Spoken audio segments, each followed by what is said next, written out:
Cool. So maybe I'm just going to start actually, and people can always come as I see Anna as join as well. So for those of you who don't know me, I'm Elaine Plun-Favreau.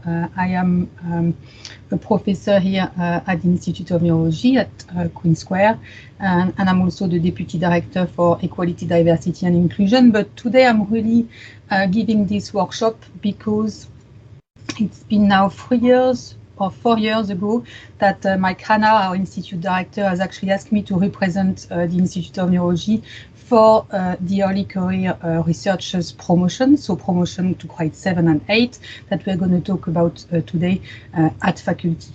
So this meeting, as I will tell you, meets in June. So we meet with the other department of the Faculty of Brain Sciences, and that's a meeting which is chaired by the Deputy Dean of the faculty, David Chance. So, let me see if well. Okay, so I thought first of all that maybe you should probably, you all know, or if not, be good to know about the academic career framework and what the academic career framework is, which is really here to clarify the promotions criteria. So this framework I'm going to show you in a few minutes was actually designed or changed actually in 2017. It's a single framework for all staff, so at all levels, as I said, research, academic, teaching, clinical and non-clinical. And this framework is really here to help you plan and support your career development and recognize your achievements. So obviously you can go on the UCL website and find this career framework very easily.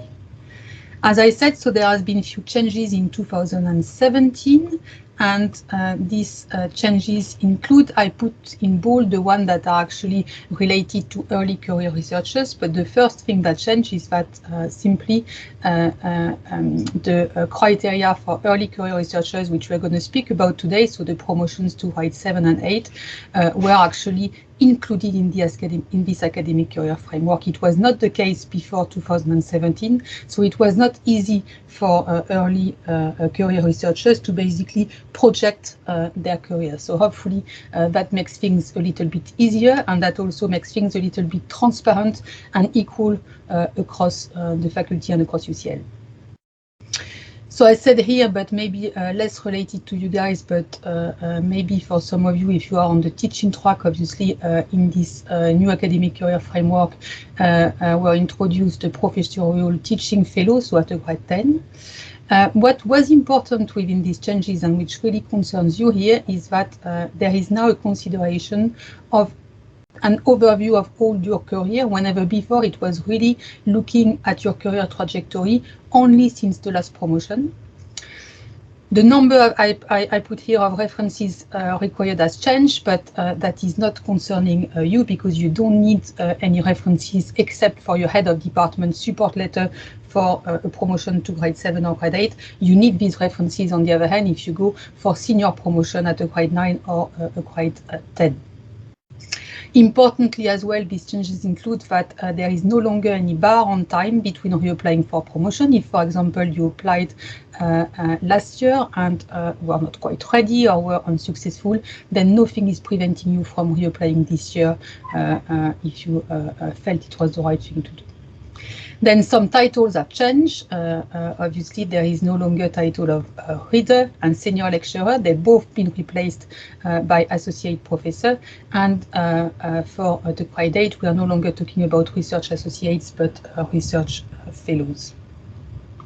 So if you go on the academic career framework, you will see all these titles. You can obviously go. I'm going to go into details here, but really what the framework does is that it brings together typical activities, network, and impact indicators for each of the grade 7, 8, 9, and 10. For each type of academic career you will have, so whether it's a grade 6, 7, 8, 9 or 10, you have 4 paths, which are the research path, which is the one that here, at least at the Institute of Neurology, we are applying for the most commonly, but there is also an education path and a gen was applied a couple of years ago on the research track will be with us, I believe, in about 30 minutes or 45 minutes. There is also enterprise and external engagement, much rarer. I didn't see any cases yet, or institutional citizenship. Right, so where is a bit actually sometimes, or it's a little bit kind of unclear, is that there really is 3 research tracks at the Institute. So the teaching track in the middle, the blue one, is relatively straightforward. Is basically teaching. Teaching is increasingly important at the Institute, of course, but also at the faculty level and at the UCL level. So it is important whichever track or whichever paths you are applying on. But obviously, to apply and be promoted on the teaching track, you will really need to show some innovative, impactful, transformative activities for students or in the teaching area. And in this, some of you will be, I don't know how I do the animation, but anyway, it's fine. But basically here, some of you who might be on this call, I don't think so from what I could see, but could apply here from a grade 7 teaching fellow to grade 8, which is senior teaching fellow. Then when there is a bit of confusion sometimes, and guys, I didn't say, but you're very welcome to interrupt me at any time, really. If something I say is not clear, or ask question at the end, it's as you prefer. But you have both the research track in orange and the academic track. And that's where sometimes there is a bit of confusion. The academic track, the difference between is that on the academic track, you are what we call on a tenure track, meaning that you have a permanent position, which is basically funded by what you've heard as HEFCE, often HEFCE, which is the Higher Education Funding Council of England. So that's basically, you have a permanent position which is funded by the university. That's the academic track. And then there is the research track, which is when you are funded by a grant, or your salary is coming from a grant or from a fellowship. And there are obviously ideally, people want to move from the research track at some point to the academic track, which is the one, as I said, where you have a permanent position with the universities. And there are 2 ways of doing that. The first way of moving from the research track to the academic track is to get what we call a proleptic appointment. And I realize that we often talk about proleptic appointment, but not everyone knows what a proleptic appointment is. It is basically a permanent position. And the way to get a proleptic appointment is really to get a number of years of your independent funding, after which, hopefully, you can move, as I said, to a permanent position. This is to do that, you need to get your independent funding. As I say, usually it's 2 fellowship and early career fellowship. And then when you actually add your early career fellowship and you might apply for a senior fellowship, it could be with the Wellcome Trust, with the MRC, but could also be with a charity. Then what you do usually is that you talk with your head of department and you see whether when you apply for this senior fellowship, you can discuss with the head of the institute, so that if you were successful in obtaining this senior fellowship, then it would mean that automatically you would get, after the end of this fellowship, you would get a permanent appointment. I have to say that this has been a bit unclear for lots of people. So what we are doing at the moment, there are some guidelines for the Institute. They are the same for all the Faculty of Brain Sciences, is that we are going to publish these guidelines to get a proleptic appointment onto the EDI website in next few weeks. And when we do that, we can, of course, email you all on the call here so that you can look at specifically what the guidelines here. But that's really what the first, and I have to say, the most common way of getting a proleptic appointment or a tenure position is to have your independent funding.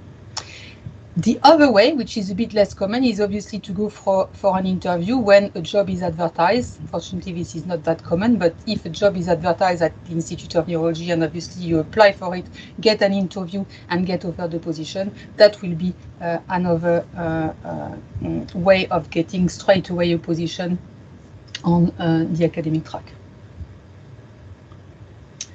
Right, so this academic career framework, as I said, obviously it's it's useful for building a case for promotion. So maybe it's what some of you are thinking today, but it's not only, I think it's very important to go and look at the academic career framework, even if you were not sure, or even if you were not considering for applying for a promotion this year.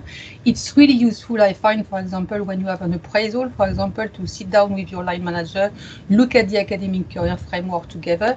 It will actually help you identifying skill gaps maybe, but as equally important, some strengths that you have, and it will also help you discussing your career trajectory. It could be with your line manager, but for some of you, or those of you who have a mentor, that can be something which is very useful to do as well with your mentor. Sit down with this academic career framework and discuss what are the opportunities, where there is room for improvement, etc., and reflect on your career trajectory and whether you're ready for promotion.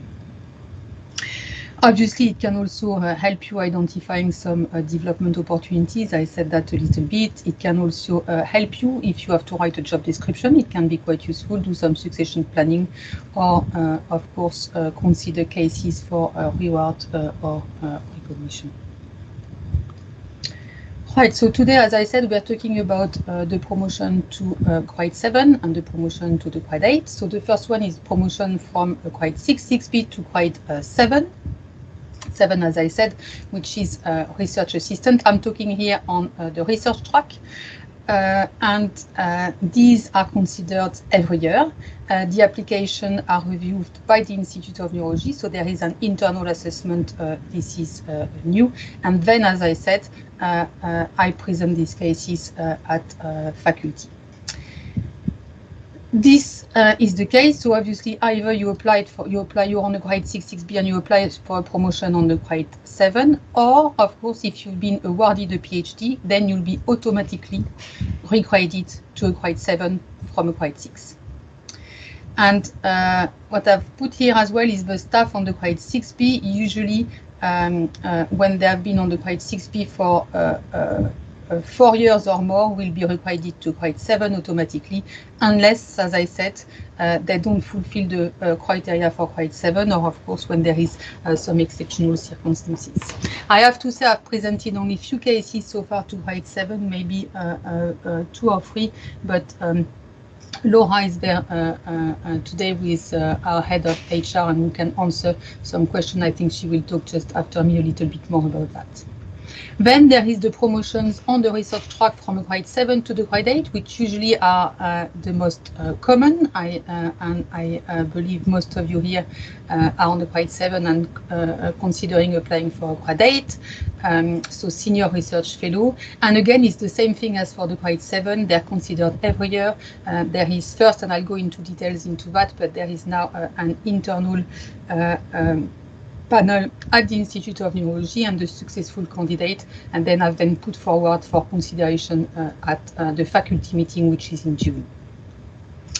All staff at the top of their grade for a year or more will be reviewed annually. Actually, everyone will be reviewed annually. You should have on grade 7, you should have actually your appraisal every year and discuss with your line manager whether it would be a good time for you to apply for promotion.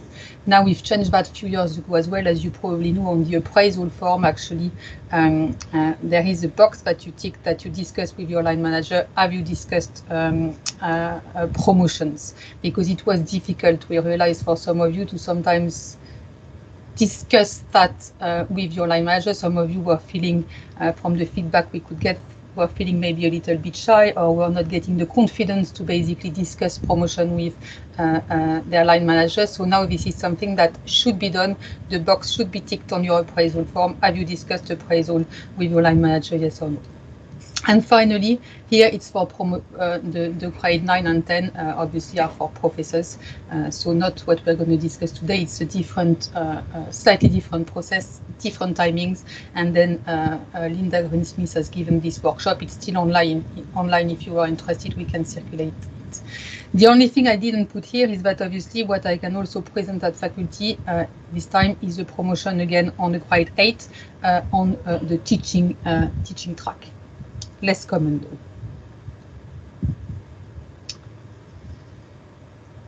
Right, so all the grades are assessed, as I said, against specific criteria and with specific expectations for each grade. So as I said, again, either it's going to be from 6 to 7 or 7 to 8 in our case today. And you have 4 paths: the research path, education, enterprise, and external engagement, and the last one is institutional citizenship. In the research track, obviously, that's most of you, a vast majority of you guys here, what we look is, of course, I was going to say the output, meaning basically your publications, your patents, etc., and your input, so how much funding you can bring. But what I really want to insist on today is that if you have a very strong publication record, if you are actually really good grants, but don't do, for example, don't have any education activity, no external engagement, no citizenship, you will not be promoted to grade 8. To be promoted on a grade 8, yes, you need a good publication record and some grant income, but that is not sufficient, is what I want to stress today, and that's increasingly the case. Then obviously you can apply it on the education track, as I said, and I said that before, but again, you will really need to show here any activities supporting student learnings, and you will need to show some that you have actually brought something different, transformative for teaching. So Jen will be there, I said as well, maybe in 30 minutes or so, but also if some of you are interested maybe of applying for promotion on the research track, you should also maybe consider talking to Alex Leff, who is at ION, our Deputy Director for Education, and who will be able to give you more information on that. And then there is the 2 other paths. I have to say I didn't present any cases yet, but enterprise, external engagement, and institutional citizenship. So here I just put some tips. I always feel a little bit uncomfortable on that because it's really different on a CV. I'll try to give some quite example, but some tips on the level basically. If you are on a grade 6 and are considering applying for a grade 7, what you should be really looking forward is moving toward independence of research, which you would expect you are at a grade 7. Have your independent research, have your own project, start presenting the work, obviously internally, but also externally, and start creating your own network of collaborations.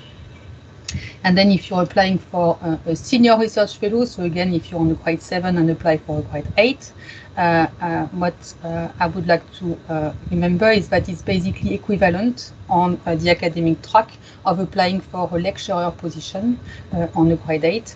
And then it is not enough, I was going to say, it's not because you've been a postdoc for like 6 years, 8 years, or 10 years that you're going to be automatically promoted to grade 8. You will need to show that basically you're moving towards what I would say is in research a national reputation, and again I can give some example. I said it's not because you've been a postdoc for 8 years that you'll be automatically promoted to grade 8, but on the other hand, and actually, I slightly edited my slides today because we thought for a long time that basically you have to be a postdoc for 6 years or 4 years or whatever the number of years, but quite a few years to be able to apply on a grade 8. Actually, that is not the case. It could be that after 2 years, 3 years, 4 years of postdoc, you're already ready to apply for a grade 8. Because you tick all the promotion criteria that we are going to go through. And then in that case, just feel free to apply, at least at the internal level, and then we will send you some feedback and basically tell you whether we think you're ready for a promotion.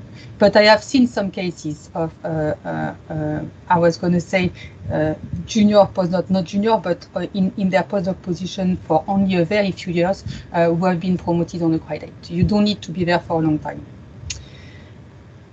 You really need, again, to tick the promotion criteria. That's what I'm trying to say. And again, I think I said enough for moving on to grade 8 onto the teaching track requires innovation in teaching.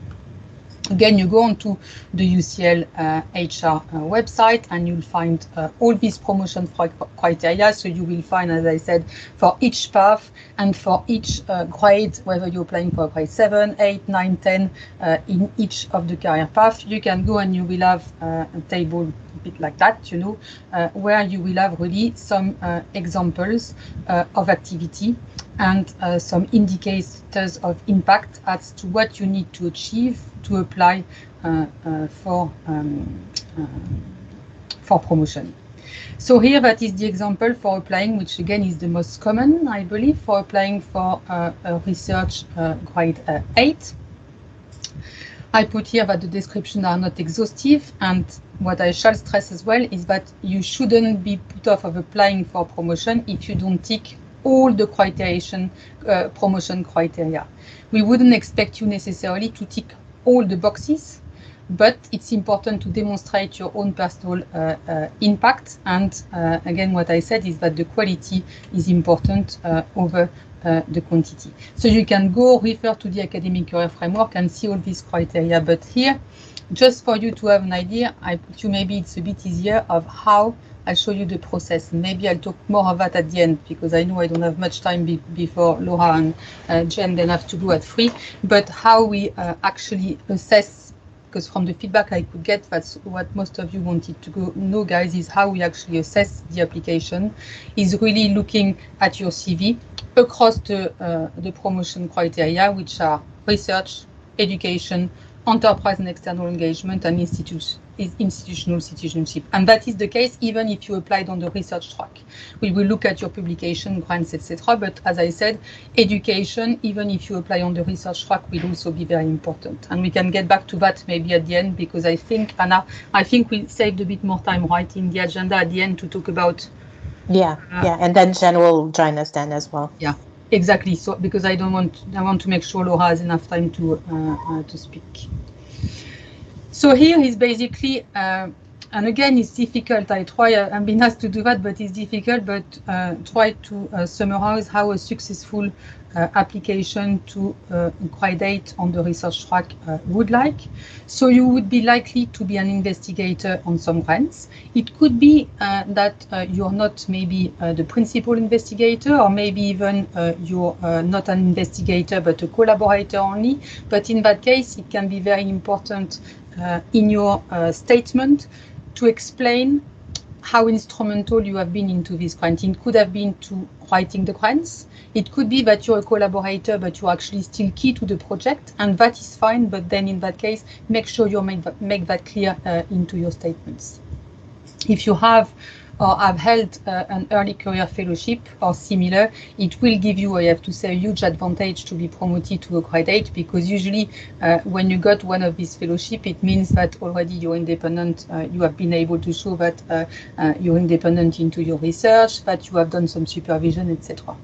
So if you have an early career fellowship or just got one awarded recently, I would strongly encourage you to apply.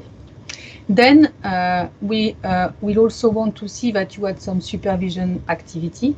So it could be a BSc student, it could be master students, but also very well recognized is if you are a supervisor or second supervisor in that case, for example, of a PhD student. And again, that is something that if you didn't do it, you maybe could consider doing the supervision course at UCL. You have these courses that you can do regularly, and that could be useful to you in able to be able to supervise more students. And that's why, again, I insist this academic career framework are important at appraisal or when you have discussion with your mentors, because then you identify your gaps. For example, in ECR, that's true, I didn't do a lot of supervision. What can I do to actually improve my supervision skills? And one of the first things to do is really to do this course, these 3 courses you have available at UCL, to then be able to supervise a little bit more. Then you apply on the research track. As I said, you will be expected to have, again, I put suitable, I didn't find the right word. To be fair, I don't like this word suitable at all, but you will need to have some publications, and ideally some first or third publications. Less and less, we would look, which is right, I think, at the impact factor, but what we will really look at is the impact of your paper rather than the impact factor. So again, we're going to go to the CV, but when you actually put your case for promotion, you send the list of all your publications, and you, in your CV, you're asked to include only 5 of them that you pick yourself.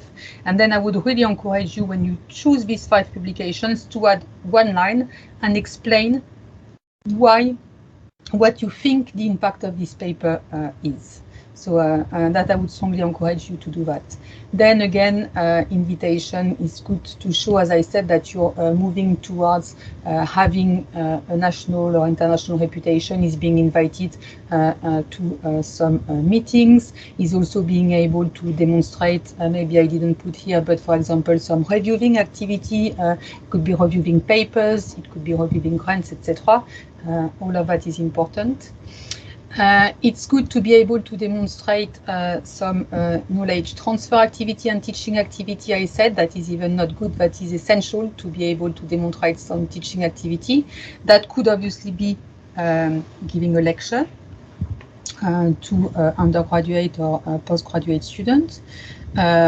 I think, you know, at the Institute of Neurology, for example, there are some, I'm thinking of the clinical neuroscience MSc, where you have the lectures, and then what we have introduced quite a few years ago is that after the lectures, we have some question and answer session that we call the Q&A. Maybe some of you are doing this, to basically support the students after the lecture if they have more questions, etc., or to help them basically preparing for their exams. So Q&A sessions will absolutely count towards teaching, but will also count towards teaching if you do some help with the marking, for example, of essays or literature essays. So again, that's something that I would encourage you to talk with your line manager if you're not doing already at your appraisal, for example, because often I'm sure your line manager will be happy to get some help with the marking. So it's maybe a question, you know, for the first year to maybe do it side by side with your supervisor to learn how to do the marking properly,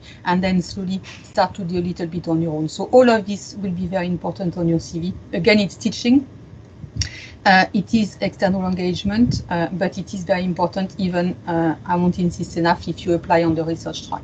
And finally, also super important is be a good citizen. What could be a good citizen? Could be anything which is going to be at your department scale. So it could be, for example, be in charge, I don't know, I'm going to say, be in charge of the microscopy room, and obviously help all the community in your department who is using the microscopes that way. But then it could also be part of some committees.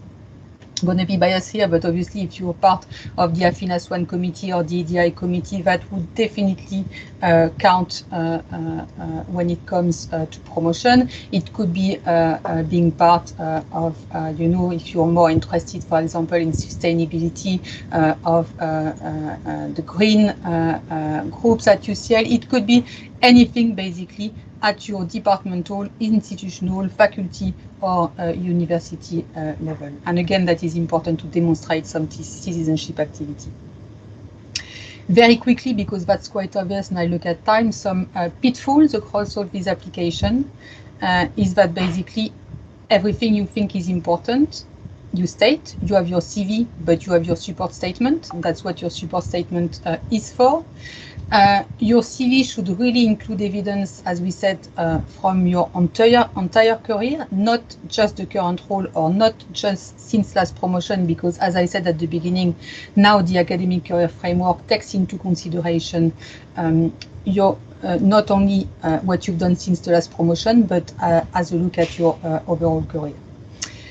Obviously, if you have some publications that have been submitted, for example, don't list them. That is a big mistake. Don't list them at all, but especially don't list them into your 5 for consideration. That will not look good in your 5 publication. You need accepted publication. That's the same if you're going to add some grants in your CV or in your support statement. Don't add the grants that you are writing, or that maybe actually you're planning on submitting, or that you even submitted. Only add the grants and the papers that have already been accepted. Otherwise, it would be a waste of space. When you're asked to give invitation to give talks, and we put that because I've seen it before, especially for, I would say, maybe not for a promotion to a grade from 6 to 7, it can be important, but from a grade 7 to 8, please do not include your invitation to give talks at your departmental or lab meetings. You really need to show evidence here of giving talks outside of your department for sure, ideally outside of your institution, and ideally nationally and also internationally. Make sure that you use the correct form. Again, it sounds a little bit generic, but Yorili and Navida, when she circulated the email, or your departmental administrator, your line manager, your head of department, you will be aware there is some templates for everything. So your CV in particular needs to be filled on the UCL template. Here, I just added here, it's again the same thing. I don't want to go into details, would be too long. I'm happy to try to answer more questions after that, but again, it's the same type of the academic career framework. But if you're on the grade 6 now and are thinking of applying for a grade 7, and again, Laura is going to give more details about that in a second. That it was the CV template is looking at. So the UCL one, again, use only the UCL one, is very straightforward. Obviously, your education qualification, your professional history. Other appointments, it's maybe less likely at the early career stage, but otherwise maybe you could have an honorary position somewhere else, etc. If you have some prizes, some awards, if you have even an early career prize, that could go into this category, of course. Then your grants, and again, as I said, it's important to be very clear. What is the name of the grant? What is your role on the grant? And even if it is not the PI or the co-PI, or even if it's not an investigator but a collaborator role, it doesn't harm to just explain that you are instrumental in, as I said, designing the project or writing the project, or that and how you will be essential to the success of this grant. Invited talks, which just talked about it. So again, be precise. What was the title of your talk? Where was it delivered? When was it delivered? You know, academic supervision, we talked about it. So and again, it's about being precise. Who have you supervised?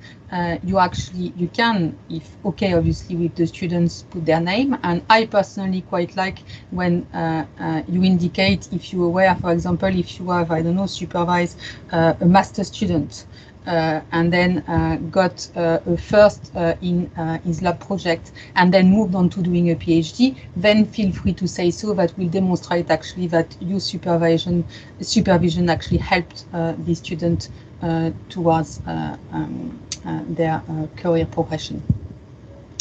Then you have something on the research career summary, and it's about writing a little bit about your research. So I would say not too long, you know, but just few paragraphs about what is your research and what are your research interests. Teaching, again, I'm not going to say it enough, but very important. The teaching, delivering lecture, yes, could be Q&As, it could be journal clubs, it will count, but also the marking. If you have any enterprise experience, and I have to just tell you here that a lot of you I see when I present the cases don't necessarily have some enterprise experience, and that is okay. Again, I'm going to repeat, it is not because there is just one or two boxes that you don't tick that you can't apply for promotion. It's okay if you don't have any enterprise engagement, maybe at least, or if you consider of applying next year, you can think of having some enterprise, but also some external engagement will count in this category. Institutional citizenship, we said it, any committees you could be part of, or any way you could show you're a good citizen for your institution. And these 5 most significant publications, you choose them yourself. They can be at any of your career stage. I wouldn't advise you say that, I don't know, you're a postdoc for 6 years. I wouldn't advise you, if you're a postdoc for 6 years, to choose 5 publications during your PhD. I would still advise you to actually pick some publication across time and show that you have been able to publish across time, but it depends. And again, what we think is important is really the impact. You could actually add, rather than the impact factor, is what is the impact of the paper? What is your study important? What did it change? And you could also add how many times it has been cited, because of course, or cited, it's my French anyway, you will understand, but how it can be important for us to evaluate the impact. Last but not least, the personal circumstances. I would really encourage you to fill that box if you have some personal circumstances, because I have seen so many cases, trust me, where I happen to know the students, and I knew they had some really difficult personal circumstances, and they didn't feel that they could fill this box, so they left it blank. I would really encourage you again to do that if you want. And I'm really gonna go through the statement. The statement is 2 pages max, and again, write your statement across the promotion criteria. Basically, help the reviewers make it clear, you know, in research, that's what I've done in terms of papers, in terms of grants, in terms of giving talks, in education, that's what I've done, in external engagement, that's what I've done, citizenship, etc. So really write something, and then clear. 2 sides of an A4, it's the maximum. If you want to write only 1 side, it's fine. It's better to be concise and clear and straight to the point. And anything that you didn't feel that you get a chance to put in your CV, obviously, here is your chance. I put, do not include, make comparisons to other individuals. Again, sounds obvious, but trust me, it happens, that we've seen it in the past. And that is what you need to do for your promotion. So you will need your CV, you will need your statement. As I said, you will need the 5 publications will be in your CV, but you will also need a full list of your publications. And then finally, you will also have to fill this form, which basically you tick, I apply for grade 7 or grade 8, faculty, whatever, which will need to be signed by your line manager. On this slide, and you have all the deadlines, and again, I'm going to go more through the process, because I'm looking at time, and I really want Laura and Nadine to have a chance to talk. Hi, Nadine, to have a chance to to have a chance to talk, and I can go with you after that more against the deadline and tell you about the internal assessment. I'm going to stop there so that Laura and Nadine can talk. Elaine, just one question from the chat. Yes. Is there a page limit for the CV? No. Okay, good. What is important for the CV, I would say, is that really spend some time. Again, it sounds, but about the format, everything. Make it nice for for us to basically read it and go through it. It also means that if you spend time on formatting it properly, there is actually less risk for the reviewers to miss something important out of it. But there is no limits, no. Great, thank you. Maybe now Laura could speak a little bit to the criteria or the requirements to going from grade 6 to 7. Do you want me to stop sharing my screen, Laura, or you don't need you don't? No? Okay, I leave that here then. Okay, so it's probably worth saying, just as a starting point, as Helene mentioned, if you are currently doing your PhD and you're on a research assistant post, you don't actually need to worry about putting in a promotions application, because on submission of your thesis, you'll automatically get upgraded to a research fellow position. So all you'd need to do is make sure that we've got the confirmation of your thesis submission in the ION HR team, and then we would send that through to central HR, who will then upgrade you sort of retrospective back to the date of your thesis submission and send you a revised letter of appointment. So there's no action required for that. It is the expectation that anybody who's been in a research assistant post for 4 years or more would be automatically regraded to a grade 7, so that promotion should be automatic. And that's on the assumption that essentially doing 4 years of a research assistant position is equivalent professional experience to having the PhD, and that's the basis on which you'd get moved up to the research fellow track. There are some exceptions. For example, if your role doesn't meet the criteria for grade 7 as per the academic careers framework, then the automatic regrading wouldn't happen. That might be because the duties that you're performing in role aren't at that level of seniority in terms of research autonomy and publication. But if you've got any questions about that, you can always come and talk to me at any time, and we can talk through that.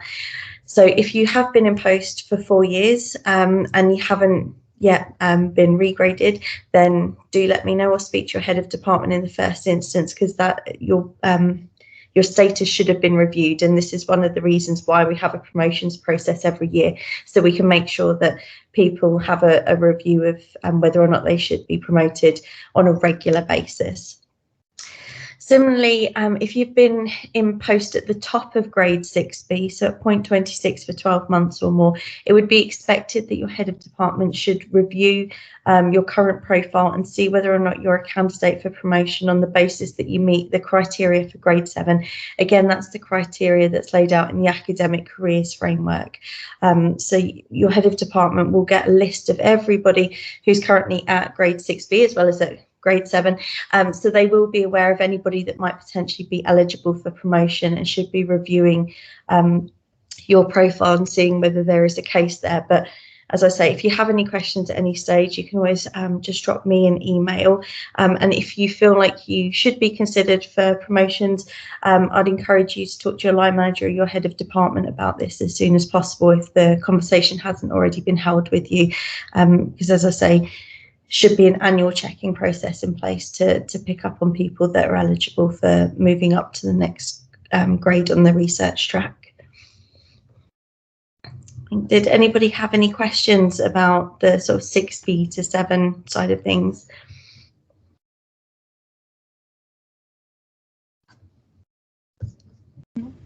Thanks, Laura. It was like what maybe I think I didn't say a word, but also maybe if you feel and you discuss whether you're on grade 6, grade 7, you discuss with your line manager and you feel that you're not quite ready for promotion yet, whether you can also still consider the spine point increment.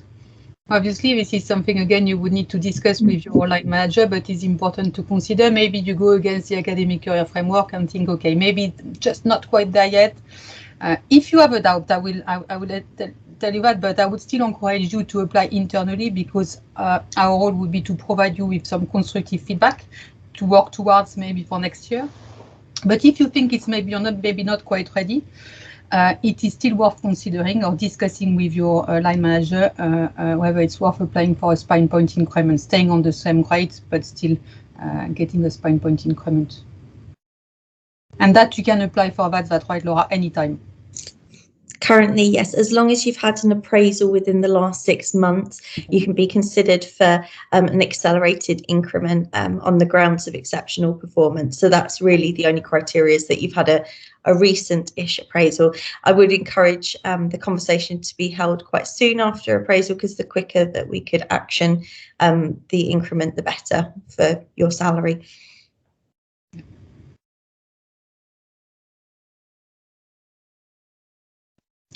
No more questions? And Sandra just shared in the chat Laura's email if you need. And I think we have a question. Wait a second. Do you need an appraisal in the last 6 months previous to promotion deadline for promotion to grade 8? No.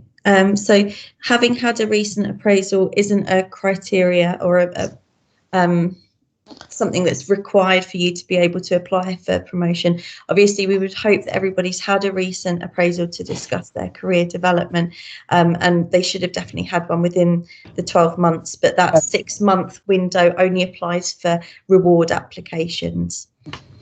But for promotion, you will still need the 12 months too. Yes, you should have had an appraisal in the last 12 months. Yeah.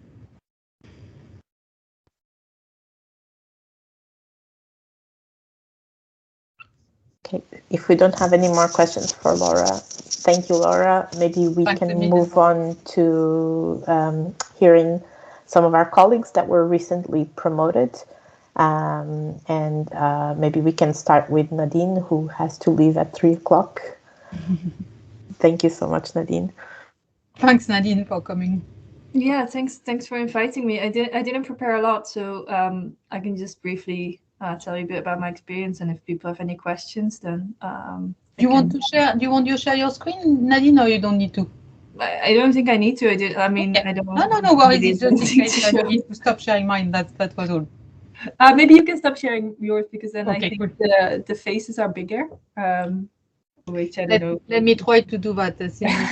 I mean, stop. It's not very important, but yeah. So I promoted to grade 8 last spring 2021, and it was I found it a bit complicated to navigate everything and to kind of know what documents you needed to get in where and when.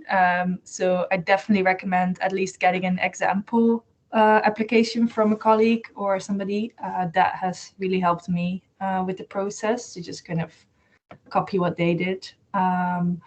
And another very important thing that I didn't realize was that there needs to be funding available for your promotion. So this is something that if you're like on some kind of personal grant or whatever, there might not be funding for your promotion. So that was a bit of a question in my case, where I met all the promotion criteria, but it was a bit unclear whether I could actually get the promotion because of funding. And this is really something that you want to know before you put in all the effort to do the application. So I'm not sure if this is something you already talked about today, but for me that was like quite a big hassle and quite a big stressor, that like that's actually not obvious. It's not a given that you can just get promoted, that there's the funds available to do that. Had you discussed your promotion before at your appraisal, Nadine? Yeah, we mentioned it. We started talking about it, I think, when I got some grants, and then we're like, okay, that's cool.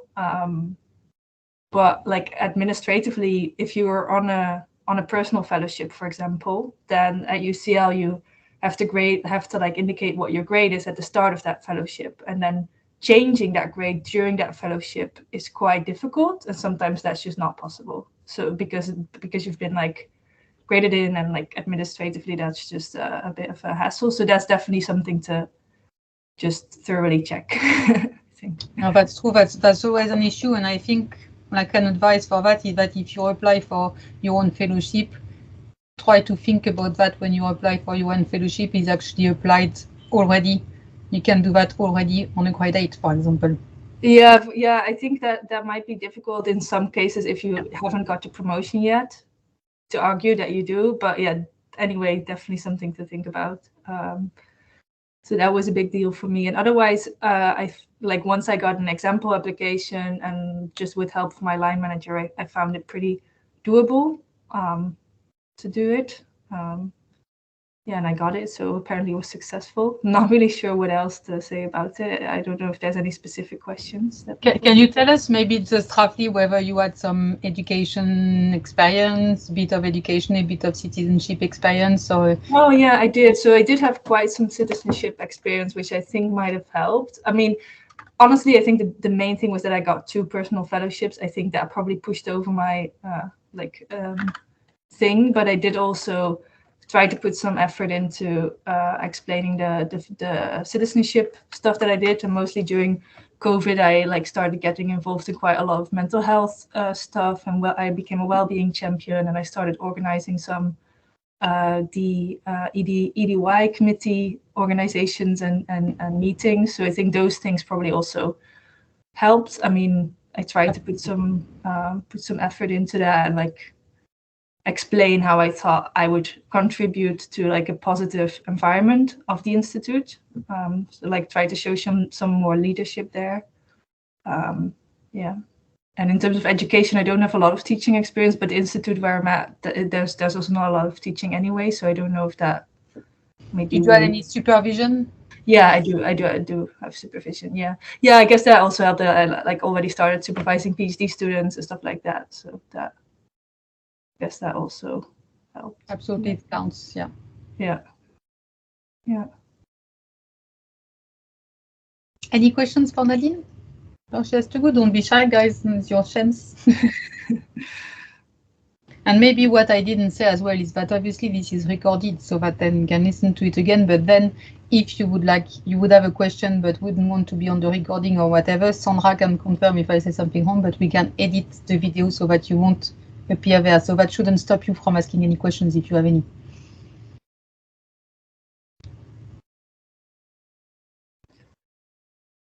No? Very shy, very shy. It was very clear, Nadine. Okay. Well, good luck, everybody. Thank you so much. Thank you so much for taking the time. Much appreciated, Nadine. You're welcome. Thank you. Bye-bye. And then we have Arman as well. Yeah, Arman, do you want to share with us a little bit your promotions journey? Yes, sure. Hi, everyone. So my name is Arman. I'm a senior research fellow. As Helen showed, I'm on the research track. With Anna, we have identified a few questions from last year, which I'll go through them. I think the best is really you ask questions, but I'm happy to share different aspects, the 4 aspects also, if no one asks any questions. So the first one was, this question comes up a lot, do you need to be, so this is from Anna, someone specifically commented last year that if the person might not be sure if they meet the criteria, if they can apply, if they have not reached the top spine points of their grade, let's say you're at grade 7, do you need to go to the top of the spinal grade? Because we have spinal points, so you go up spinal point, do you need to be at the top and then apply? The answer is really no. So it really depends. As Helen showed, there is no, you can reapply or apply when you think is the time. So in my example, I was awarded my PhD in August 2018. I was promoted in 2020, so it's less than even 2 years. So there's no really criteria. I was at the very low in terms of spinal points at grade 7. So, but basically you need to meet the criteria that Helen showed us. So you should be very confident if you think you meet the criteria and if you discuss it internally with your department. The other questions that came up, so the very specific examples of different 4 aspects that Helen showed us in terms of research. At the time, I had at least 5 first author papers. It doesn't mean you need to have 5, or I don't really think anyone counts, but you can think of it as an example. Yeah, so you need to show the impact. One way is to show the number of citations. It's not the best way, I agree, but at least shows that if you're making an impact. Or whether, for example, some of your publications, they have changed the criteria if you're working on a disease, these sorts of impacts. And my impact was the number of citations I had. For example, my paper was selected in the Brain Journal as the editor's highlight. So you need to say this, otherwise, the reviewers, they cannot read your mind. You need to say, like, what was the reason? Or, for example, you have done something that has been covered by BBC, or you have written a press release with UCL news office. That's the kind of impact we're looking for, I guess.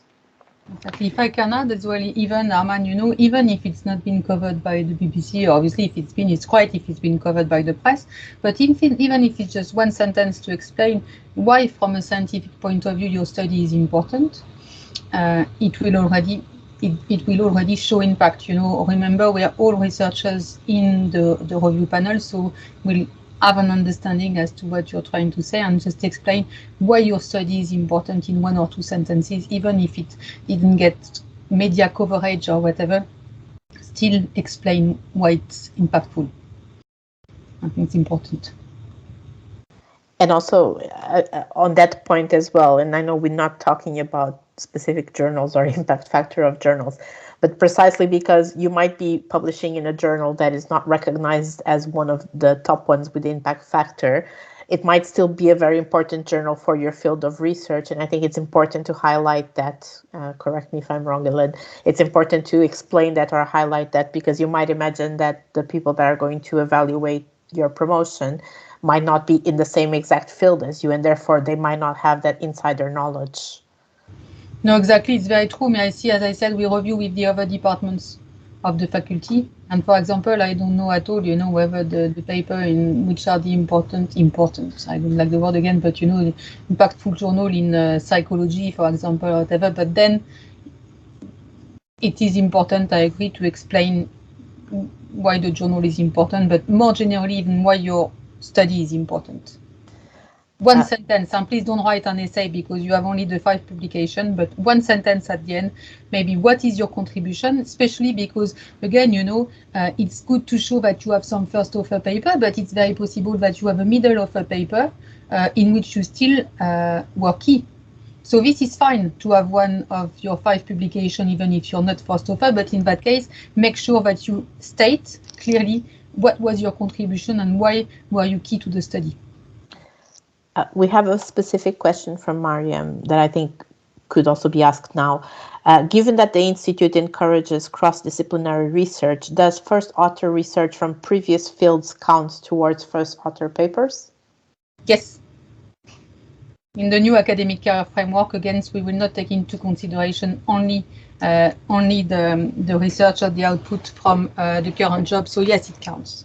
As I said, I don't think I would encourage to pick five publications from the previous field.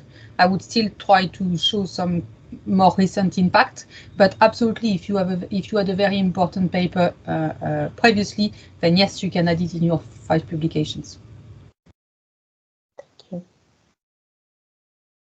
Arman, what other tips do you have? Like, how did you evidence some of the other areas in your CV?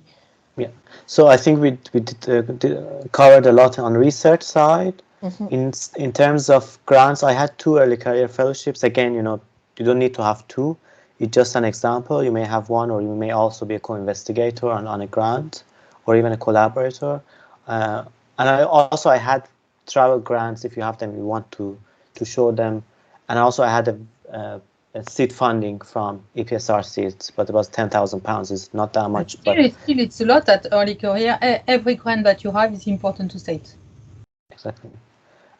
So that's the grant side. In terms of education, I was, as I said, you know, within 1 year of my PhD, I was promoted. So I obviously couldn't have supervised a PhD student to the completion, but I was at the time supervising as a secondary supervisor another PhD student. And I had supervised 2 or 3 Master of Science students. And it's really important to show, I would say, that you have supervised, but also what was the output and how was the impact. So that person, for example, they finished and they went on to do a PhD. So you need to clarify, and I did that. So I had, for example, 2 students. One of them went on for a PhD. The other one went to do a job in industry. So that's how you show impact. So the most challenging part, this is another question from Anna, which we identified from last year. The most challenging part for me was the enterprise side. I'd say, look, I'm not on the panel, but I would say there are less expectations for grade 8, I would say, for enterprise, but it doesn't mean you shouldn't be doing that. It just need to show that you are ticking your, at least in future, you can have significant enterprise engagement. I think outreach can be considered as enterprise, exactly. Right? Like if you have some outreach experience. Yeah. So in my case, for example, we have been collaborating in a project with a pharmaceutical company, and I was a co-investigator on that project, so that helped. Or if you do some sort of consultancy, as Anna said, the outreach is really important. That's also, I think that counts. And including, I think there's no PPI here very specifically, but I had lots of PPI, patient public involvement, including writing. For example, I've contributed to the articles in the MS Matters, Multiple Sclerosis, MS Matters magazine. You need to explain it, what you've done. So that's part of the outreach. And I think the other one is in terms of citizenship. So it could be marking MSc students' dissertations. It could be, in my case, it was being part of the EDI group with Anna, with Helen at the time. And you can also show the impact, what you've made. So, for example, what was the output, what you changed during your... So I think you should be very specific. Even if the output is not, you don't think it's very ambitious, but it's really important to be specific rather than just saying something very generic. Other examples is also, for instance, if you're a mentor, if you're part of the mentoring program, if you've mentored a student or a early career, in your case you would mentor a student, right? If you're in grade 7, that's something also to evidence citizenship, institutional citizenship. Exactly, that's correct, Anna. And also it makes me think if you happen to be a tutor as well, it will count towards your teaching activity as well, for example. Yeah. So, you know, if you're not sure, I was going to say, as I said, you can always submit your application internally, and that's why we're here for. I'll go through the process, but again, we can send some more feedback then. But at this stage, you know, you can always add, and then we can send you some feedback and say, maybe no, don't say that, or, you know, or add this, or, well, we will try anyway. We have a very interesting question in the chat box, which is something that we've discussed in our town hall, an educational town hall. If you have academic activity as student supervisor, but is not formally recognized due to different system that is not considered you as a supervisor or mentoring activity, is there a way to have this activity recognized? Yes, so I think the best way to have that, it's a very good question. So again, I'm going to restate, which is why I was trying to say that I think it's important that to try to do this supervision course at UCL. That's one thing. But if it happens that you don't have and it's not official, what would be good is to see with your head of department whether that is something that your head of department can state in their support letter. Because then your head of department may be able to say, okay, this is not, she or he's not officially supervisor, but basically does the job, you know, every day or whatever, and then that will count. I think it's very important to think carefully, again, I was going to get to that, as I said, to the CV, to your statement, but also to your head of department letter. The head of department letter, again, is the same. If it's going to be pretty much listing the criteria and why you should be promoted, then it's going to help a lot. If it's a constructed letter, I would even encourage you, in a way, if they're okay with that, to maybe even draft the letter for them, and then see whether your head of department can edit them, or your line manager in that case. I think it's your line manager who is doing the support statement. Is the head of department has to sign the form, so it would be your line manager. So even if you're not formally a supervisor, but your line manager is recognizing that in their support letter, it will be taken into consideration. But I would really encourage you to do the course, and that, you know, make it recognized, really, if you can.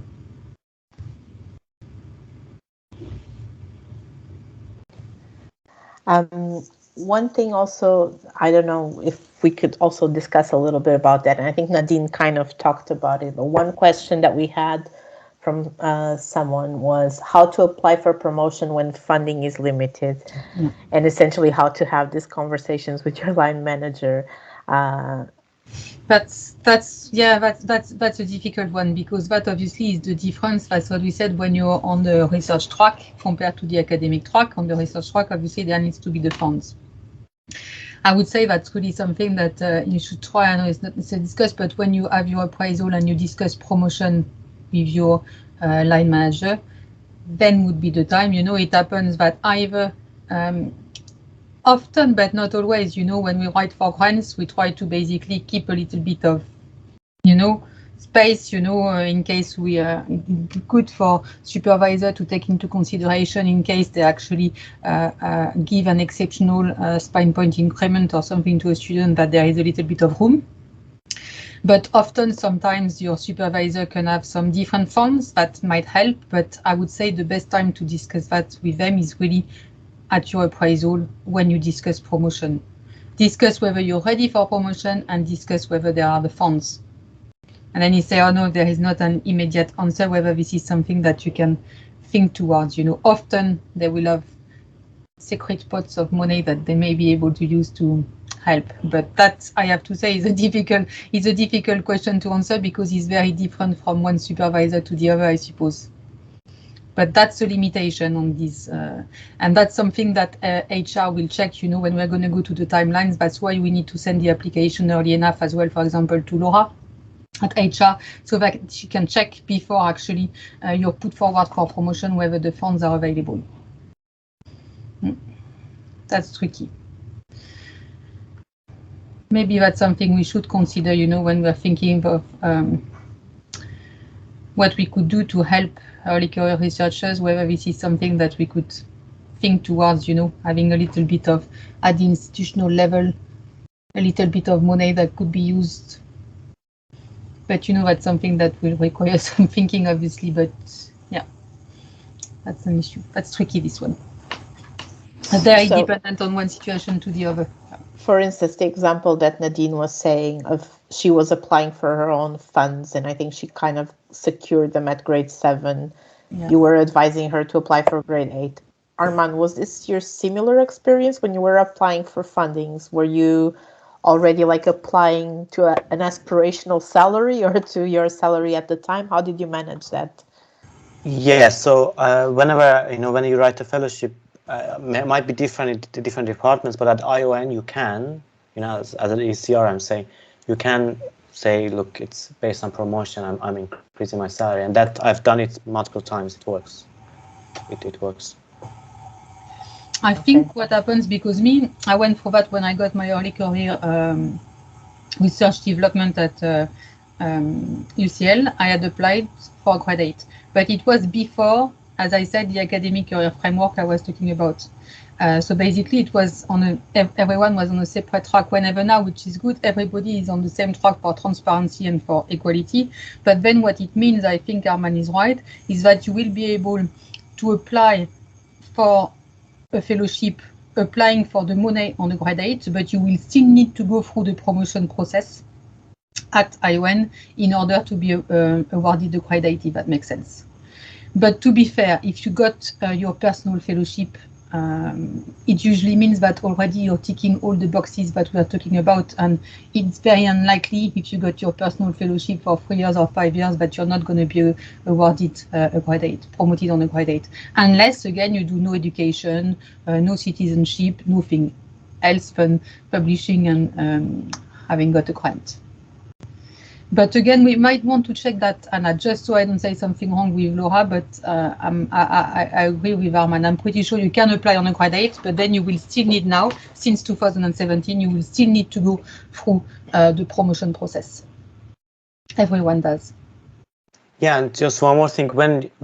So if that's a fellowship, but if the grant, usually more than one personnel on the grant, so it's again, you should be a co-investigator, but then you can have, you know, other unnamed people. Yeah. It usually works out. It's not a huge difference in terms of the budget you need. Exactly. In my experience. That's a good thing to say as well, because it depends. But if you were, for example, at the top of a grade 7, then moving at the bottom of a grade 8 is not going to be a huge difference. If that was the case, that often even if your line manager has to find a bit of money, it's usually, at least if it is, obviously, if you're moving from the bottom of a grade 7 to the bottom of a grade 8, it'll be a bit more of a difference. But from the top of a grade 7 to the bottom of a grade 8 is not a massive difference. We have a question. Yeah, Amanda, would you like to ask a question? Hi, yes. Can you hear me okay? Yes. Okay, fantastic. First, thank you very much for today's seminar. I found it very helpful. As I understand it, the process is pretty lengthy, so it opens end of February, and if you're lucky, it doesn't come into effect until end of October. And based on the slide where you showed the common pitfalls in an application, we are not meant to list papers that are under review or even through going through the peer review process, and you've been requested to resubmit post revisions. So given the length of time that the promotion process takes, and we can't report papers that are probably going to be published after you submit the application that reflect a lot of your UCL-based work, is there any circumstance where we can report papers that are actively being reviewed for publication so that we can include that in our productivity as a metric for being at UCL? Yeah, it's a good question. Unfortunately not, because I can share. That's something you can more easily do for the senior promotions, because it's a much longer timeline. I'm going to share again if you want and I was going to go through it in details. But basically here, roughly, you're going to submit roughly, I'll go through the dates, but you have to submit your application by, I think it's mid-April. Then we are going to review it internally. I'll go through it. Then Laura, as I said, then we're going to review it. Then we might ask you to make few changes, to improve or whatever, if you're successful. And then we have to submit them again to Laura. It's about end of May, and then the panel is mid-June. So you see, at the end of the day, it doesn't give that much time, fortunately, Amanda. So I think, if you have really a big paper, which is in revision, but you think the timeline is a bit short for this year, my advice would be to wait next year and see, maybe, as I said, whether you could apply for an exceptional spine point increment in the meantime, for example, whether that could be a possibility. Yeah, so I have first author publications from my previous work, and then I've also just gotten my second fellowship. But then don't worry too much if you. I don't know. I didn't see your CV, but in that case, what you do is that you submit your CV internally. I would really encourage you to do that. Okay. I can go. Should I share maybe again? Actually, I see that would that be easier for everyone if I try to share now again the dates and everything. That would be great. Thank you. Because I always feel I'm going to talk 20 minutes. Ada knows that well, and then. So I'm going to try, what is it like recently? This one. I think it's the right one. So let me go through the timeline. Time to upload. That is there. So I had two slides. So this one first, as I said, I think I was just saying, so the supporting documentation, you have this. And I remember that we might have interrupted you, Arman, so you're very welcome to say whatever you wanted to say if you wanted to talk more after, but I go through the dates. So the supporting documentation, we've discussed it. Your CV, the statement, in the CV, you will have the 5 publications. You have on the top of that a complete list of your publication, and then basically the form that has to be signed by your line manager. So what you need to do is first, obviously, fill your application. You talk to your head of department, I would say, or your line manager, and then when you're ready, you send it to your departmental administrator or directly to your head of department.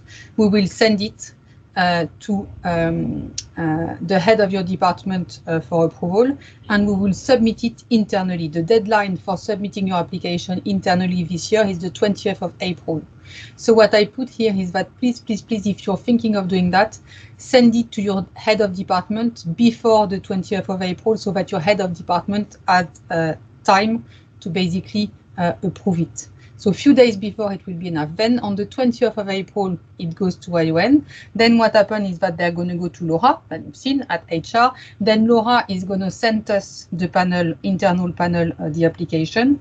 And this year, the internal panel again will be GP Schiavo, Linda Greensmith, for those of you who know them, and myself. I will chair this panel. So what we're going to do is that we're going to look at each of the application, and we are going to look at them. I can show you after as well how we assess them, and then decide whether we put your case towards for promotion or would advise you to wait a little bit. In any case, we would send some feedback. We will try to be constructive. However, we think that your case is ready for publication, and we might still tell you maybe change this, change that, add this, add that. Or we think that maybe it's not quite ready yet, but we will try to send feedback as to how to improve to be able to reapply in the future. So again, to answer your question, Amanda, I think in your case, if you're not too sure, even if you don't have this publication accepted yet,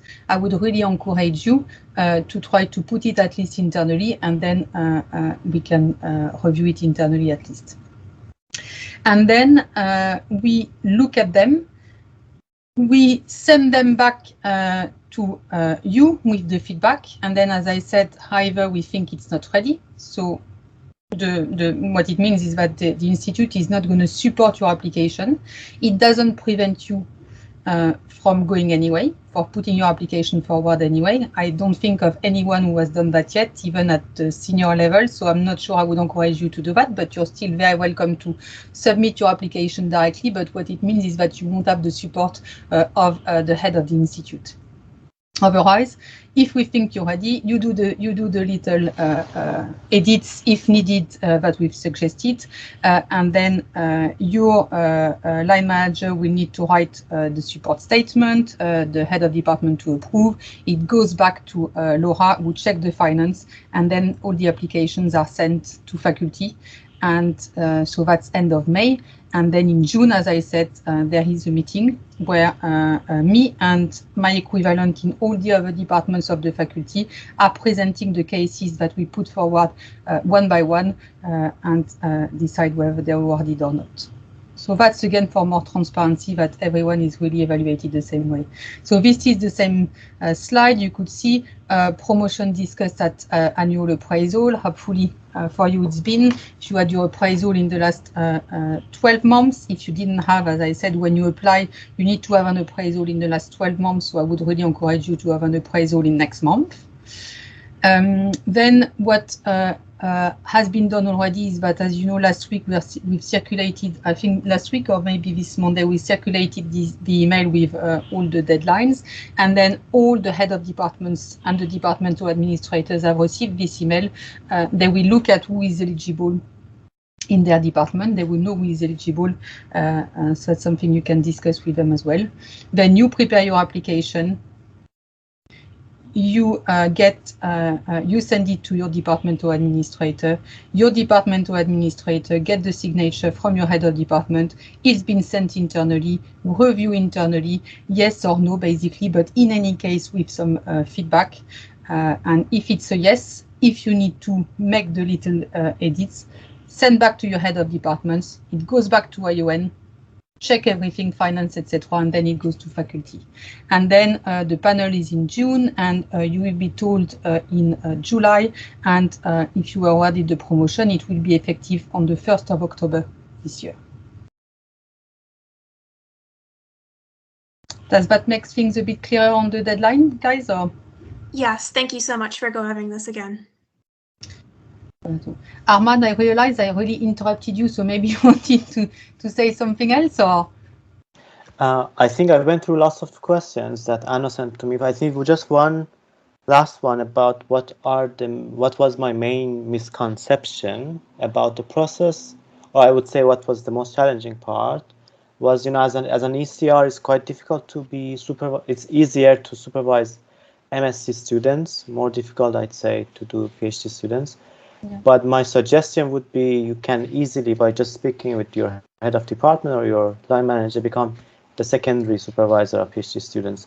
So for that, I had to do the courses. So, if you don't do the course, so sometimes you want to do them in advance before waiting, because the opportunities come sometimes through grants or whatever.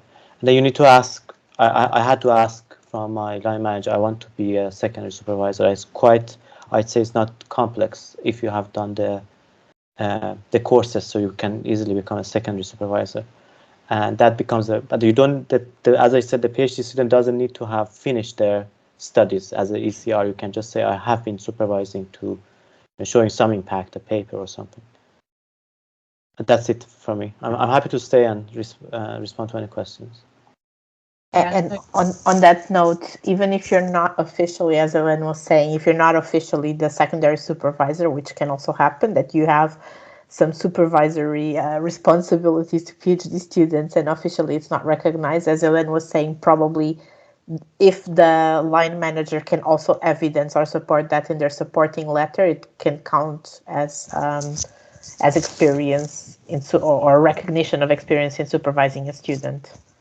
Absolutely, and even, we prefer, that's true, that you are second supervisor for a PhD student. It happens sometimes that it's not been the case for some candidates, but they had been supervised lots of undergraduate, postgraduate students, and they've still been awarded a promotion. So again, I don't think that should stop you. Don't feel like because you're not officially or even unofficially supervising a PhD student, I would encourage you to do so. It helps, I'm not gonna lie, but it wouldn't prevent you from being promoted. If you have other supervision activities, obviously, as I said. If you supervise no one, no undergraduate, not postgraduate, no student, it's going to be difficult. That's also what I can say, which can count as well to really for your accredited promotion. If you have any reviewing activities towards reviewing, I mentioned it in passing, but if you have reviewed or are reviewing some papers or some grants, it is really worth mentioning as well in your CV. There might be possibilities of doing so, but again, also in your support statement. What about supervising research assistants? Yeah, does that count? Yeah, I put it on the slide. Absolutely, it counts. Yeah, absolutely, it counts. And you know, supervision as well. Here, I know that some of you may be on a grade 6 considering applying for a grade 7. I know that often there are some very experienced technicians as well that help a lot with supervision. And again, that is something for a promotion to grade 7, which is important to mention into your letter. I would say for grade 7, what's important is to show that you're moving towards independence into your research. And often, as I said, I see very often lots of technicians that have been in the lab for many years and that who are in fact extremely experienced and do some supervision when it comes to undergrad or students or MSc students. So I would encourage you to put that in your application. Yeah. And for grade 8, supervision of technician, of course, counts as well. For any sort of supervision, really.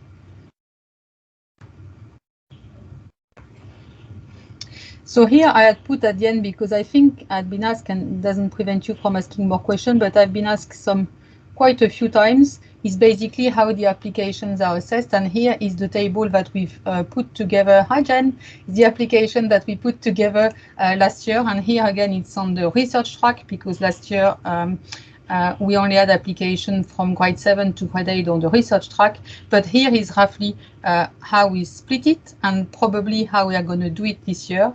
And that's exactly what we told you. We have these 4 categories: research, education, enterprise external engagement, institute citizenship, and then basically we go. That's what is in the academic career framework. Really, we just try to make it a little bit easier. Looks, is there any publication, and then we score 0 to 2 in terms of grants. As I said, I mentioned the talks in education. I mentioned supervision, undergraduate, postgraduate. I should have added technicians as well. And teaching, I mentioned marking, giving lecture, but I also said don't feel like because you didn't necessarily give a lecture in theater or something, you didn't do any education. You won't have done education to the level of Jen, who is going to talk to us in a second. But even if you help with a question and answer session, or if you've done a journal club, for example, for students, this is definitely worth mentioning in the education section when you're applying on the research track. Enterprise is, as Anna was saying, with external engagement. So not everyone, again, has enterprise activity. Don't be put off by it if you don't have an enterprise activity. As I said, you don't have to tick absolutely all the boxes. This is fine.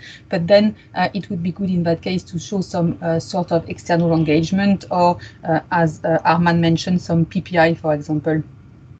Some interaction with the patients, or any form of public engagement will be good.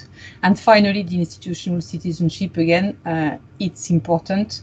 I would say, honestly, whichever path you go to, I think you will need to show, and rightly so in my opinion, we are in a university, some sort of institutional citizenship, whether it's being part of a committee, as I said, whether it's helping with sustainability, whether it's helping with health and safety, whether it's helping with policy, whether, it could be so many things, but worth mentioning. And the last thing I'm going to say it again before Jen maybe can talk to us about her experience, is that if you have some exceptional circumstances, guys, don't feel shy. Put them into your CV. It will remain confidential. And as I said, often I know some of you went through extremely difficult times with COVID, etc., and feel like too shy or whatever, or feel like it's nothing, so they don't feel like putting it into their exceptional circumstances. Then don't feel shy and put it in. It will remain confidential.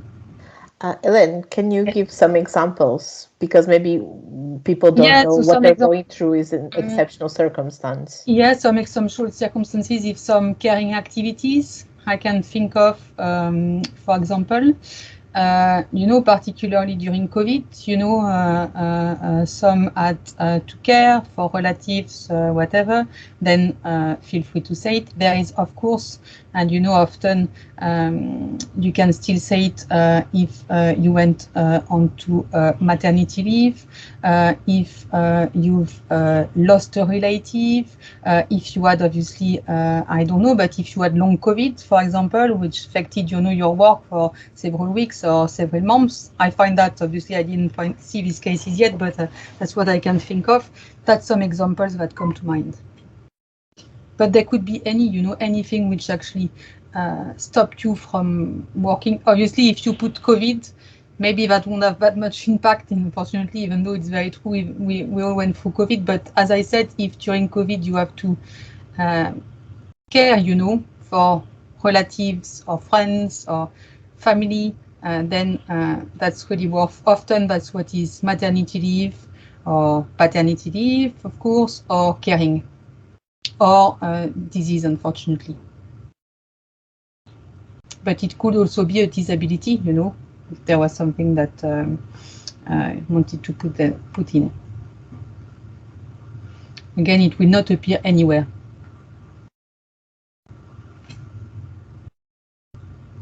Did I answer your question, Anna? Yes, thank you. I don't know whether you guys have any other questions or... Yeah, I should stop sharing my screen. And as we said, I know, Jen, so I see. Where will this presentation be available after the meeting? We will make it. We will share the recording. I think Sandra is there. I think we share the recording definitely with all the participants, but we are going to be available to anyone, even if some of you were not there. We'll make it available. As I said, if you feel that you've asked a question, for example, and you wouldn't want to appear on the recording, then let Sandra know, and then we will make sure that we edit the recording so that you don't appear on it. Yeah, there is a YouTube channel for the ION where we shared the last senior promotion workshop, where I imagine this recording can be shared as well. And as Elaine was saying, we are currently working on a website with guidance and information on how to build your career at the ION, where we will also be having a repository of the recordings for these sessions. And we will circulate to definitely everyone who had signed up for this workshop will receive the link with the video. And yes, I think we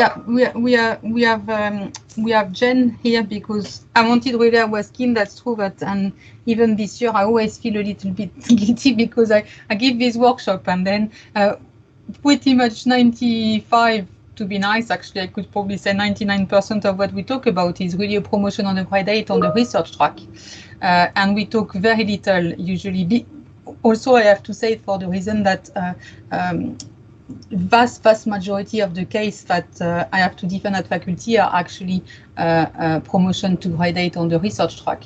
But as I said, you can also apply for a promotion to a grade 7 on the research track, which is really why Laura came today to give you a little bit more information about that. And you can, of course, I said as well, apply on the research, on the teaching track to the grade 8, which I forgot already what the title is, Jen. So I get all confused with this new teaching senior fellow. Yeah, they rebranded it last year. Yeah. So we were fellows kind of in line with the research track, and now we've got rebranded to lecturers in line with the academic track. So it's all in a name. I don't think it makes our job any difference. It's just rebrand. So yeah, I applied to move from what was a teaching fellow up to a senior teaching fellow, which was grade 8. And I guess the main thing, and I guess which is applicable to all of you guys, is I just looked on the framework and then looked at things that I could do to enhance it. And one thing I know most people here aren't teaching, but you might be involved, and something's quite a simple thing to get, is to be a personal tutor. And that actually counts under the education. And there's a bit on there, the framework, that asks you to use evidence, and I think that's quite important. Helen, is that right? That using evidence throughout your statement, not saying I'm good at this, but giving an example of what you've done or the number of students you've mentored, which obviously is citizenship, or staff that you've mentored as well as students. So with the personal tutor, that's something you might consider from the education track that might give you something quite quick. And I think I added a little quote like, Jen is amazing. It wasn't quite like that, but you know, when a personal tutee's moved on and they've given a little quote, and you can say, well, I was very proactive and I was good at my job, kind of thing. It's hard to get these, but ask, if you want, just ask your personal tutors or your mentees if they can provide something for you, because it's hard to give kind of an outcome to it. I don't know if that's the correct advice, Helen, but that's what I was told before. No, yeah, that's very good. That's the advice. I was saying that even more maybe before you arrived, Jen, for the supervision, that I always personally I find it useful when in the application we see the student and then they said even we have an indication information as to what they then went doing, you know, for example, if they want to do PhD after their master, and, you know, I find always it's informative, you know, so I agree with you. I would say be precise, basically, if you can. And I didn't think of saying these little quotes, but of course they're very important, especially for tutoring, I agree. Yeah, it's I think on the academic framework it says including student testimony, which is really hard to squash into your statement, but a few little snippets are good. And it does feel weird asking your tutees about it, and maybe there's someone that's organising the tutoring scheme if you don't feel like you could ask, and that they can maybe ask on your behalf. Also, there's quite a few things that you can get involved in, like committees, teaching committees. If you're lecturing on a programme, maybe you're teaching in a formal capacity. I know you mentioned, Helen, teaching research fellows, research students, but also on the master's programme. So if that's something that interests you and you'd like to bolster your educational impact, there's often ways of doing it. We run journal clubs as part of our teaching for our master's students, and that's something we encourage people around Queen Square to get involved with. I run the dementia programme, so we're often recruiting people. So when there's opportunities, maybe take it, and it's often asked what's the impact. So you can say you ran a journal club for the master's students, however many there were. So mine was, because as part of my teaching fellow post, I direct the master's programme with Jason Warren. So I have a lot of automatic responsibilities that kind of came along with the job, like being on a committee. I had to be there, I had to chair it, and being on the exam board and leading modules. But there are teaching opportunities out there if that's something you'd like to do. Also going future wise, I know at the ION we're very much research heavy, and I came from a research fellow post before this, and sometimes think about your CV as well as your promotion, that these educational things are really important. And if you are already having educational engagement, there's something called the Higher Education Academy, I think, but you can become a fellow of it, and it's basically you can write some case studies about your education, and that's a tick box again on the academic framework. So it's saying that you've got accreditation by this academy, and Arena, I'm sure you've been to some I was going to say that I was going to ask. I'm often asked, Jen, actually, what exactly the Arena program is, and you know what? I try to, and I feel like I never give the precise enough answer. So could you tell us maybe what the Arena exactly is? So Arena is developed to support us all in our teaching and supervision of students, and they run lots of different courses. And if you're a teaching fellow, when you start, you have to go on a particular course that gives you a snapshot of different things, like it could be personal tutoring or assessments or like marking and feedback, how to give positive feedback. That's another thing. Some of you are probably involved in education, you don't realise it, like you've had to mark a thesis, maybe, or you've been dumped a load of essays by a supervisor that said, can you mark these for me? And that's part of your educational impact. So it's worth also including that as evidence of you having, I know your main will be research, but there are things that you come across. And to add to that, if you've gone to an arena session, they're normally 1 or maybe 2 hours, or there's often one about assessment or marking, and it's really nice to tie up your training and how you've implemented it.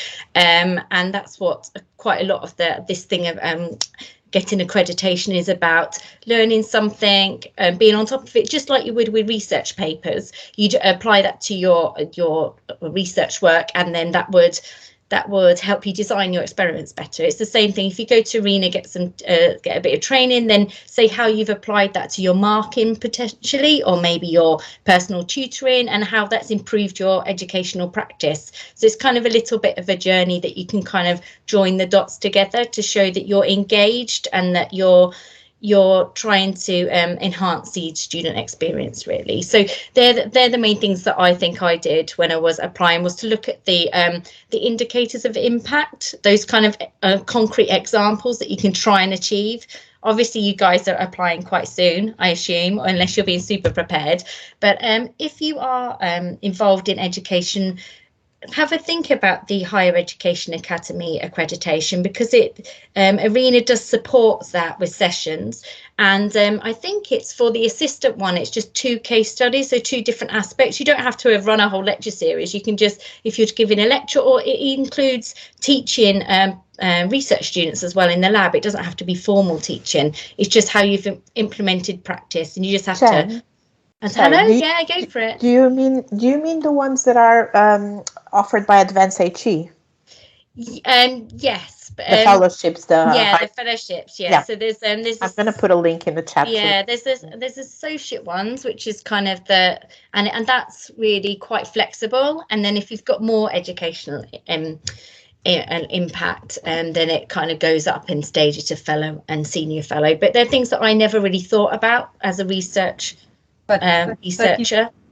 It is incredibly useful, I find, Jen, actually, and if you obviously apply on the teaching track, but also if you apply on the research track, as I was saying, because all these little tips you said, and I was trying to say earlier, that's where I often hear, oh, but I don't really have any teaching opportunity. And exactly like you were saying, I was trying to say, usually if you ask your supervisor, you ask the education union, and actually they really need help with, I was going to say with marking, but as I said, marking is not necessarily something you can just go and do. You would need maybe to do it for a while, side by side with your line manager or someone. But even helping, like you were saying, with, or not helping, but doing a journal club, I completely agree with you. I said that, or question and answer sessions, they will really count towards your teaching activities, even if you apply on the research track. And it's good to hear, because often I hear, oh, it's difficult to do some teaching, but I feel like if you really want to do some teaching, unless that's true sometimes, some of us are in maybe very, very specific areas, but otherwise you can always find some teaching activities across the square or Queen Square, or even at the faculty or at the university level. Yeah, I think, and if have a look at the master's programs that are on offer at the ION, and you might find one that matches your interest best, because we've got advanced neuroimaging or dementia, and kind of approach that maybe the program leads, or David Blundred's the main administrator there. He'd be able to field you to what's in interest. I know there might be a couple of people on the call here that have received my random emails to the neurodegenerative disease researchers who've all come forward and offered their expertise as personal tutors and as journal club leaders. And so they're small things, but it's something to really highlight. Don't dismiss any of the small bits, because they really count for our students. It's really engaging. Often our students get lectures from the professors around the square, but actually some of these more interactive, smaller sessions with journal clubs are just as useful for them, because many are wanting to become researchers themselves, and it makes it more attainable for them, and they feel that kind of that they're valued and that they're kind of have more impact. So having a really good personal tutor is super helpful for them as well. So they count absolutely as much as, I'm going to say it again, as much as giving a lecture in the theatre. If you do a journal club or the question and answer session, it will count towards, I mean, obviously for sure on the research track. Yeah, definitely. And obviously you'd said about citizenship and things as well. And I think the mentoring scheme, and many of us are involved, it gives you an automatic kind of citizenship tick that some people just forget about. So, you know, you do it naturally, you naturally supporting other staff and you get involved in things. So just keep an eye out if there's things you can just top up your application with, I think is the main thing. There are opportunities there. Sometimes you have to seek them out, but it's very useful. So very good. On the note of mentoring, we will be sending an email soon calling out for more mentors to the mentoring scheme, and also very, very soon we're going to send out an email to offer placements for mentees, which can be anyone at any stage except grade 10, because then hopefully you don't need to be mentored anymore. But yeah, well, you believe that's true. But maybe more at the faculty or university level, and maybe. But but we're going to be sending out emails for opportunities to be a mentor, which then would be a promotion enabling activity, but also as mentees for those that would like to have access to that opportunity as well. But absolutely good point. Will count towards, if you're a mentor, it will definitely count towards your citizenship activity, or like maybe Nadine was saying when she talked, you know, if of any specific initiatives that maybe you may have taken during the difficult times of the pandemic, you know, in any way that you've been helping the community or, you know, helping the sense of community in your department or whatever, that is worth mentioning as well in your citizenship activities.